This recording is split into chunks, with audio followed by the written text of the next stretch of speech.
Hey, what's up, everybody? It's Kenny Lamons here with Medicare Millennials.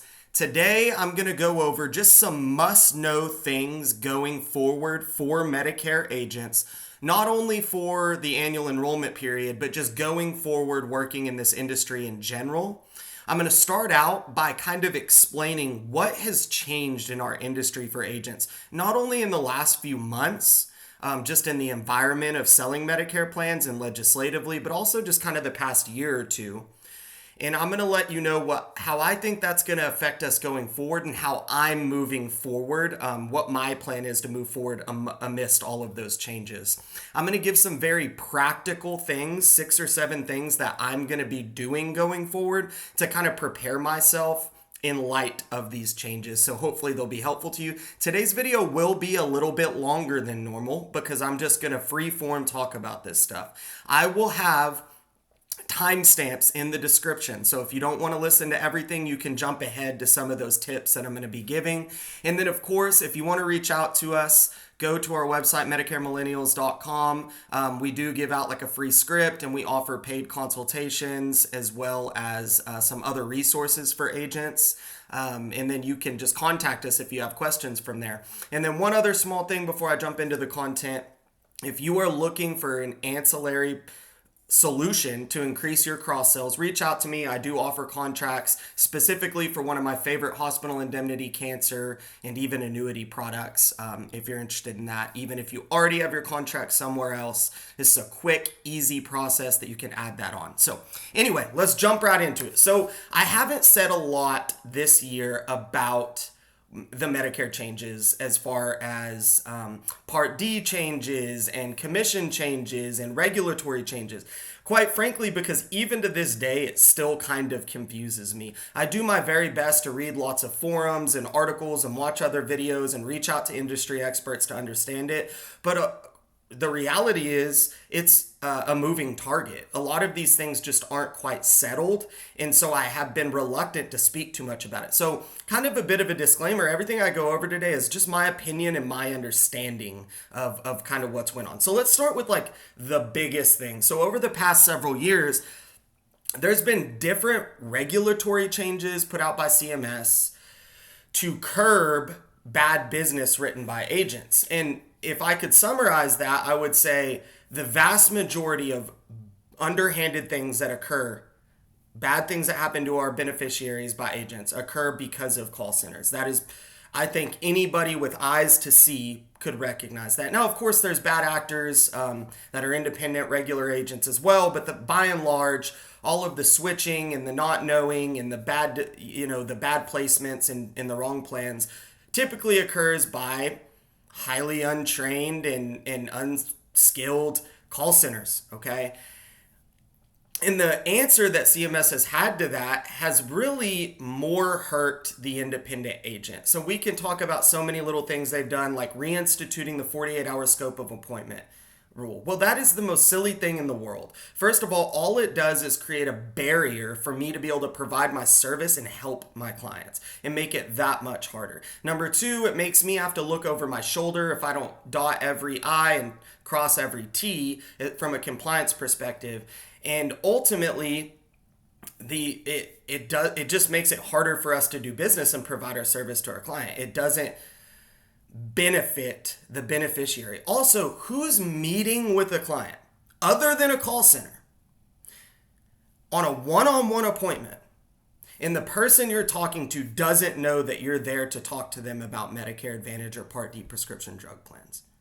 Like, if that is even an issue at all ever in your business, you need to reevaluate. Like, you shouldn't even be licensed. The only way that occurs is if somebody is getting bombarded by telemarketers or a really aggressive ad campaign that's talking about giving them a $3,000 a year food card, things like that. Any other one-on-one appointment, of course my client knows I'm there to help them with their Medicare Advantage plan. So I think that's silly in general. But moving on, that's just one example of some of the small things they've done. Then they instituted the call recording, which ultimately I'm perfectly okay with the idea of recording calls that are enrollments. Okay, so if you know you're going to be doing an enrollment on that phone call, I'm totally okay with having to record that. I think it makes sense. Then you can check every box. You can cover your own butt. The beneficiary can feel protected, and it's hypothetically should hold the call centers accountable, although I don't think CMS doesn't have the ability to really keep track of the millions of calls that these call centers make. But nonetheless, I'm okay with that. But having us record every phone call interaction with a client is just asinine. It doesn't help anyone. It's awkward. So me personally, I have 2 cell phone numbers. I don't like using a VoIP system because I don't sit at my desk all day. I'm a real person with real clients. I go out into my community. I meet people face to face. I do some appointments over the phone. My marketing efforts are varied and diverse. So I have direct mail. I do seminars. I've purchased other types of leads. I do local grassroots marketing. So sometimes a phone call can be related to Medicare, but it's just like a check-in, or they're calling to ask if I can review their plan in AEP, right? So there's all these various things that all it does is make our lives more difficult. Now, eventually I did switch over to a VoIP service begrudgingly because that makes it a lot easier for me to record calls. However, that's just another example of where CMS may have had the right idea and what the goal they were trying to accomplish, but just terrible execution that doesn't actually accomplish the goal of protecting beneficiaries, making this process smoother. Okay, so now fast forward all of that stuff to recently. This year, there was kind of an overhaul in general, and I won't touch everything, but some of the biggest things were for TPMOs, third-party marketing organizations, which is a very bizarre term that encompasses independent agents, FMOs, lead generators, pretty much anyone that's not the carrier that's involved with producing a Medicare Advantage sale. And so I think the biggest change was in the lead space. So hypothetically, a scope of appointment is only good for so long. A signed direct mail lead is only good for so long. A Facebook generated lead is only good for so long, like I think it's 12 months. And then you can't resell or use that as some lead that somebody clicked on Facebook 3 years ago. You can't use that as an excuse for a call center to be blowing up these old leads as your way to call people, which I think that's ultimately a good thing. Secondly, a lead has to be generated for a specific agent. So it has to be, if I send out a direct mail lead, that has to insinuate that the person filling out that lead or responding to that advertisement knows that they're giving permission of one particular unit, one agency, one agent to reach out to them, not the whole wide world, which I think is a step in the right direction. So there's a bunch of other changes when it came to leads and TPMOs, but probably the biggest one that we saw is they saw in the agent world, and here's where things get interesting, here's where things get good. They saw in the Medicare agent landscape that essentially agents were getting paid and incentivized to sell certain plans over other Medicare Advantage plans, not because the merit of that plan or that plan necessarily fit the client better, but because they were getting kickbacks in various different forms. And so this could come directly from the carrier in the form of HRAs, health risk assessments, that you can get paid $50, $100, $150 if you just ask a few questions after or during an enrollment.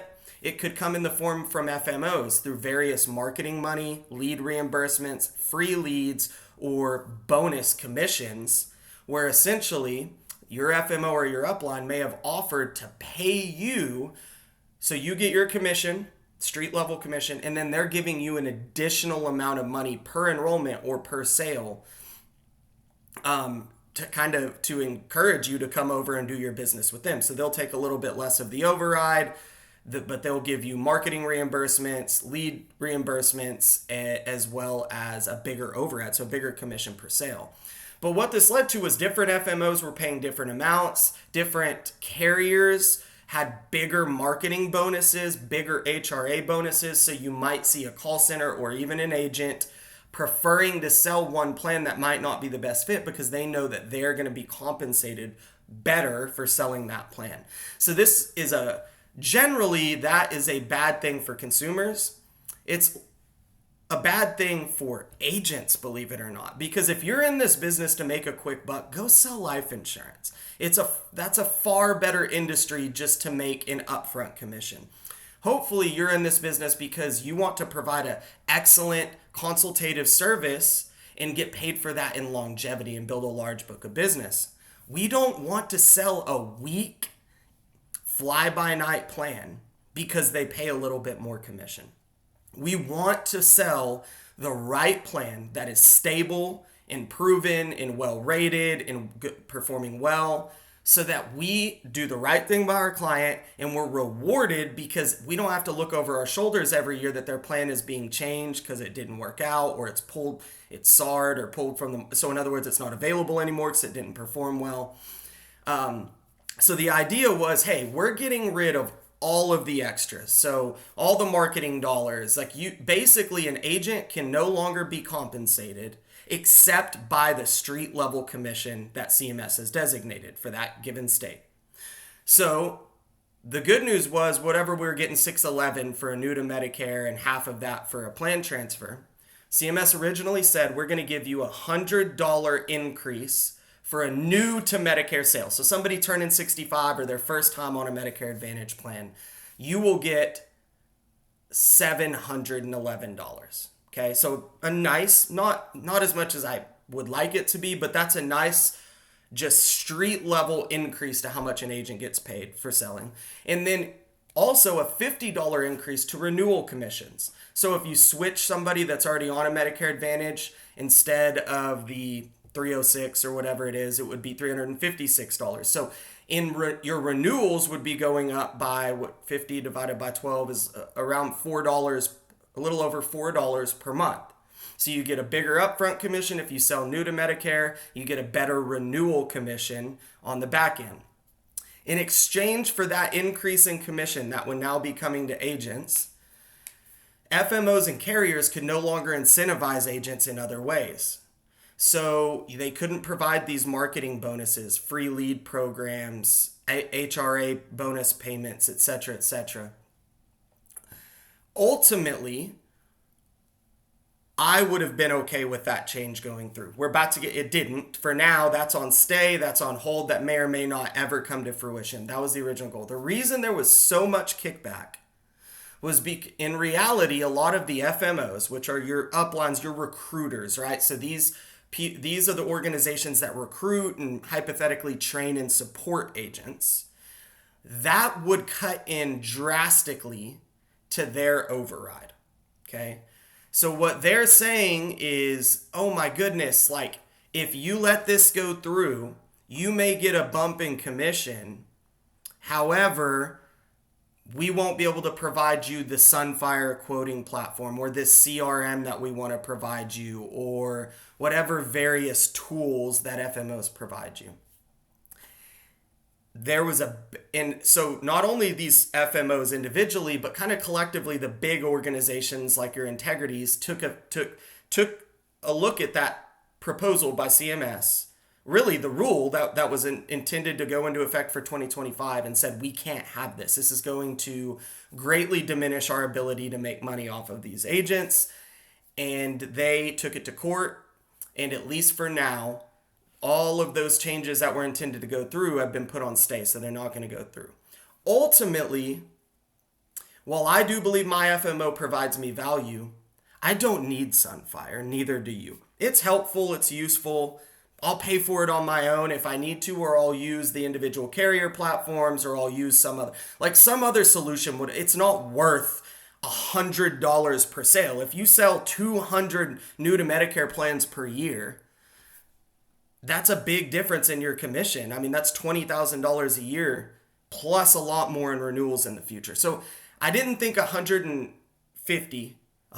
on new and $50 on renewals was enough, but I liked the idea that FMOs were not allowed at that point to entice agents to sell a specific carrier or to just constantly be switching Medicare plans. And ultimately, that wasn't even my biggest draw.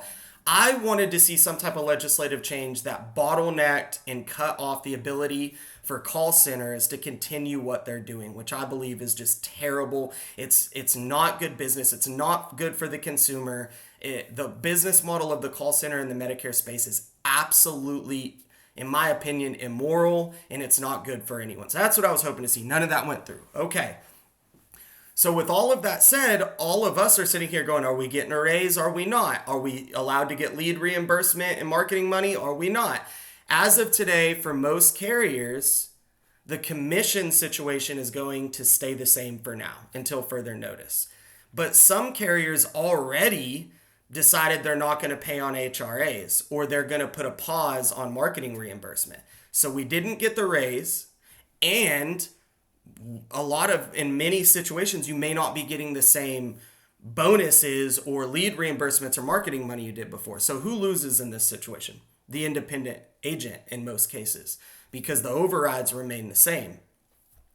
Okay, so not here to complain about that. I just kind of wanted to give my understanding of that, and where we're at right now is sort of like business as usual, but there's a ticking clock. We're going to see where it all lands next year. Now, jumping into what's changing for us as agents for this AEP. There were some giant Part D changes that I'm not going to go over everything, but essentially it capped the max out-of-pocket expense on any Part D plan, and whether that's integrated with a Medicare Advantage plan or standalone, to $2,000 per year. It also allowed beneficiaries to do a few other things like payment plans, etc., which is all great. And supposedly Medicare can negotiate drug prices. I don't even know. I don't think that really changes much for us. But what does change for us is all of the plans that we're used to selling now have a yearly max out-of-pocket of $2,000. Well, the cost of the drugs that these manufacturers are charging, from the best of my knowledge, didn't go down. The number of people wanting to use these drugs or being prescribed these drugs didn't go down. The commission level didn't officially go down. And so to the best I could see it, the insurance carriers, the Medicare insurance companies, Medicare Advantage plans, had to carry this burden, this cost. On top of that, the funding environment in the Medicare landscape to carriers has changed. So they have to foot a lot more of the bill, so to speak, on the prescription drug side, and they're not getting the same reimbursements on the back end from Medicare. Not to mention any other market changes like higher utilization, which just means people are using their benefits more. So this kind of created a perfect storm where across the country, we see a couple of things happen. Number one, we are seeing benefits in general are going down for the first time since I've been in the business. So instead of each year saying, wow, a better dental benefit, wow, a lower specialist copay, wow, a lower max out of pocket, instead we're seeing the reverse. So plans are trimming their benefits, lowering some of those extras, and raising some of the copays and max out of pockets, which is one thing. But then on top of that, we're seeing a lot of plans just entirely get pulled out. So I had a small regional carrier in my area completely pull out. They're not going to be offering any plan. So all of my clients with them are now without a plan. I've got to actively go switch them. I had a couple of the bigger carriers that pulled one of their most popular PPO plans from several of my counties that I have clients with. And so all of those beneficiaries are now going to be without a plan. They have to talk to an agent or a carrier to get enrolled in a new plan. That puts all that work and pressure on me to save. I got to go spend all that time to save this client. If I do nothing, they have to make a change. So if I do not make that change for them, I will not retain agent of record. So let me give you an example. Let's say that carrier A PPO pulls out of your county. You had 10 clients with them. Normally, those 10 clients, if that plan wasn't pulling out and they did nothing, would just automatically renew into that plan. So you would still retain your agent of record. They didn't want to change anything, all good. Now they have no choice but to find a new plan. They're not automatically going to be moved to a like plan in many cases, okay, in many of my situations. So they have to be actively moved for you to remain the agent. So during AEP, instead of spending my effort in my time selling new customers and trying to generate new business, I'm actually having to go through and treat all of these current customers like a brand new client and make sure that they get into a new plan. Inevitably, I'm going to lose some of those people. They're panicking, they talk to somebody else, and I'm not getting paid any extra for this client I've already spent the time, effort, and money in to go and renew them. Now, that's fine. Like, that's part of my job, is to service them. But you can understand the dilemma many of us agents are in if 5, 10, 15, 20, 30% of your book of business is in that situation, and you've got to spend all of your AEP time just going back to retain your book of business. So all of the Part D changes are causing a snowball effect that are affecting beneficiaries' benefits, their plans, agents, and FMOs across the board. So were the changes that were made during the Inflation Reduction Act actually helping consumers in the Medicare industry? I'm not an expert, but I have eyes, and to the best that I can see, absolutely not. It seems to be a net loss for the majority of people. Of course, there's a few people that are going to benefit from that $2,000 max out of pocket, but at what cost? To their other benefits, to the price of their plan, and to the greater landscape and long-term viability of the Medicare Advantage industry, okay? So now that's kind of where we're at. We have a little bit of a mess. Do I think that this is still a good time to be a Medicare agent? Absolutely, especially if you're brand new. If you're brand new watching this video, hey, look, there's a lot of turmoil and there's disruption, so go out and get a bunch of new customers. But I'm going to give you guys some tips, whether you're brand new or whether you're already an agent, on what I would do given the uncertainty that is surrounding us as agents right now, okay? So you probably jumped ahead to this part. Now I'm going to give you guys some practical tips on how I'm addressing this going forward. Number one, I'm going to even further narrow my focus on the best carriers that offer real medical benefits to my clients. So I've always done that in the past anyway. When I was in the final expense space before Medicare, I kind of learned, like, you don't have to sell every fly-by-night carrier that offers an incentive trip. Like, you need to focus on a handful of core, strong products that you have faith in, you're comfortable with, you understand, and that work well for the niche that you're serving.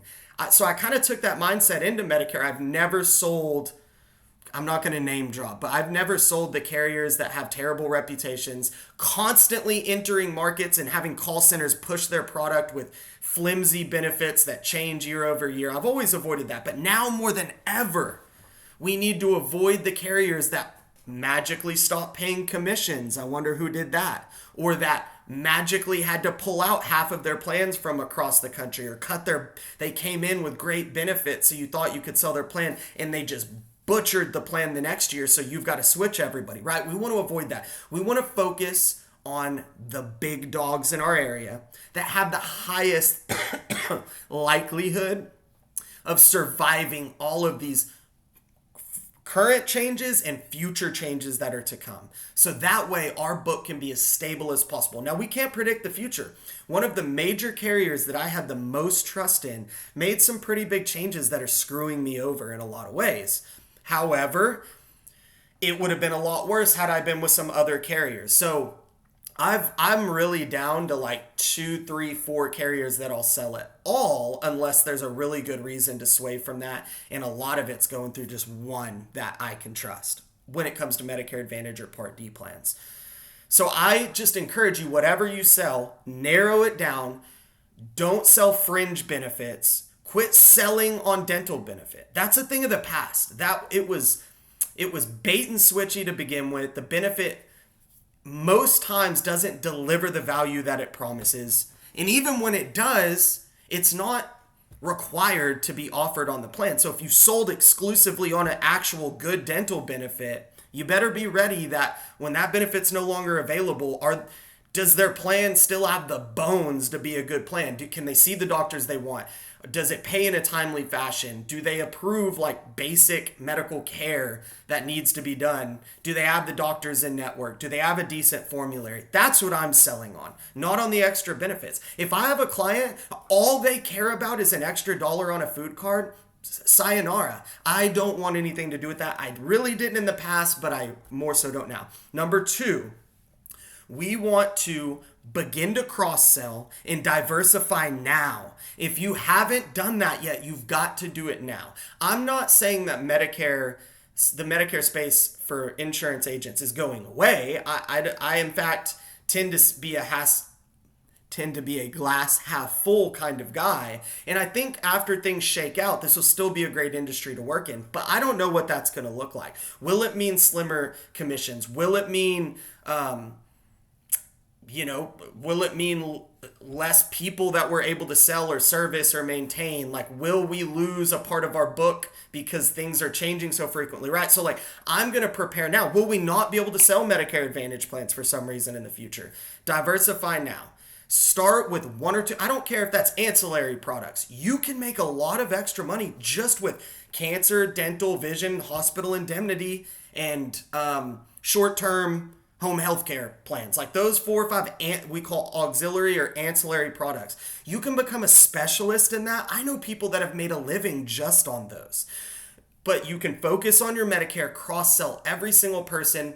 Find your couple of companies like Heartland National or GTL. Reach out to me if you need a contract with some of those, and diversify yourself so that if there is another major shift in commissions or plans, you're not exclusively dependent on your Medicare Advantage commissions. Another idea is annuities. So if you find you come from a financial background or you're confident in that area, annuities are an important product for a lot of seniors, and they pay great commissions, and they're really not that difficult to learn. Okay, so annuities, life insurance, so that can be mortgage protection, final expense, income replacement, even life insurance policies that offers types of long-term care riders. You can't do all of these things, but you can pick one way to really diversify your business and protect yourself from changes in the future. And I'd be happy, book a consultation. I'll tell you exactly what I'm doing, why, and how. The number 3 thing I want to say is the PDP market, the standalone prescription drug plan market, as we knew it, is dead. Like, it's just not the same market anymore. Many plans are non-commissionable going forward, and go down the list. Tons of plans are non-commissionable. The commissions were crap on a standalone drug plan to begin with. Now, in a lot of cases, they're non-existent. Even on the plans that do pay commission on PDPs, they're so unaffordable. So many of my Medicare supplement clients take very few drugs. They're savvy. They're willing to order from a Canadian pharmacy. They're willing to use GoodRx and other discounts. They're willing to apply for pharmaceutical company assistance programs, PAPs or whatever. So they are not interested in spending $50, $100, $150 a month on a PDP plan on top of their Medicare supplement premiums.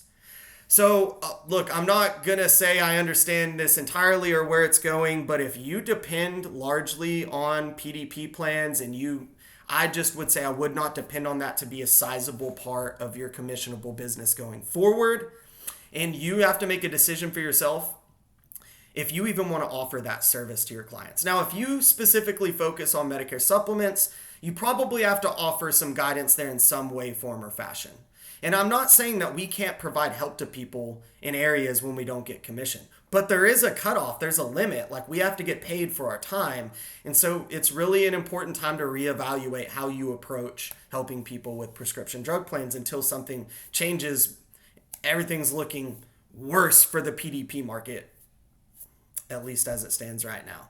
Medicare Advantage plans with prescription drug coverage are being affected. But there was enough money there to kind of absorb these additional costs that you just can't do the same way with the PDP.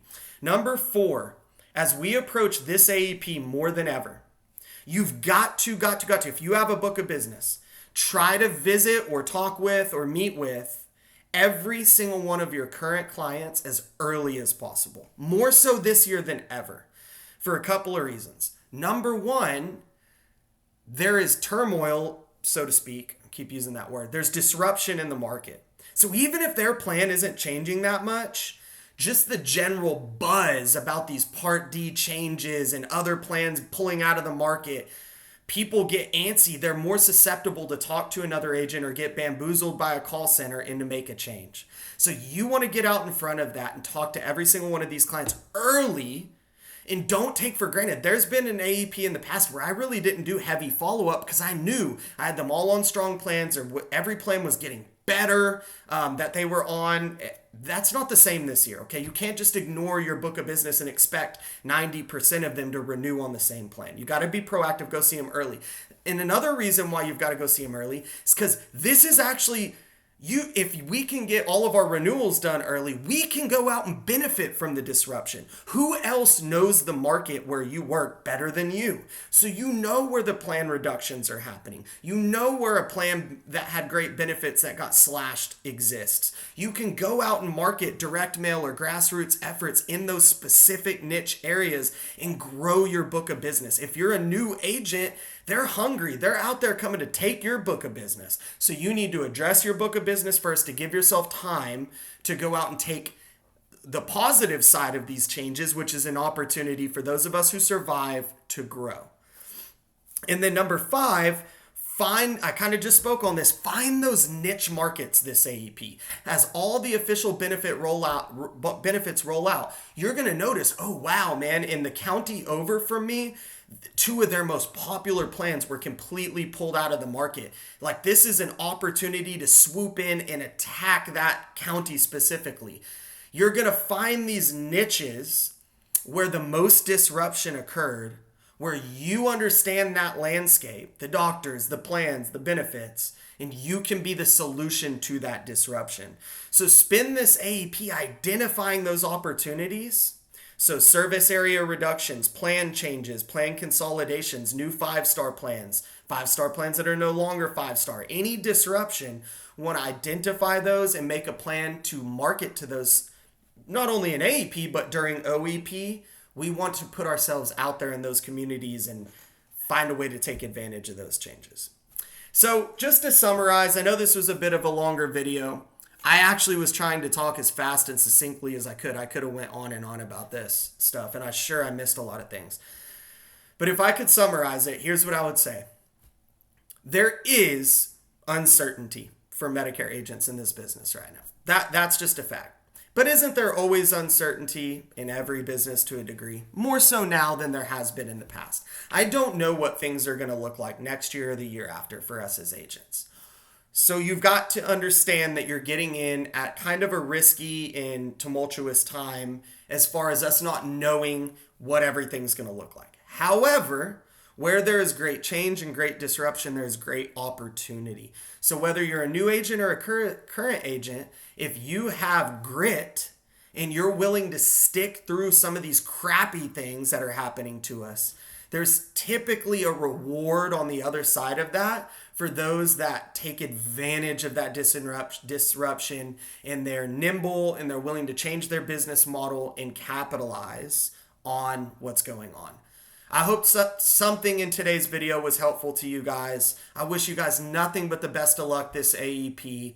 I want you to go out there. You have no competition other than yourself. These call centers are, again, they're an opportunity for us. They don't do good business. So you can replace their plans. You can stand apart from them, set yourself aside. So go out there, be the best you can be, and I'll talk to you guys later.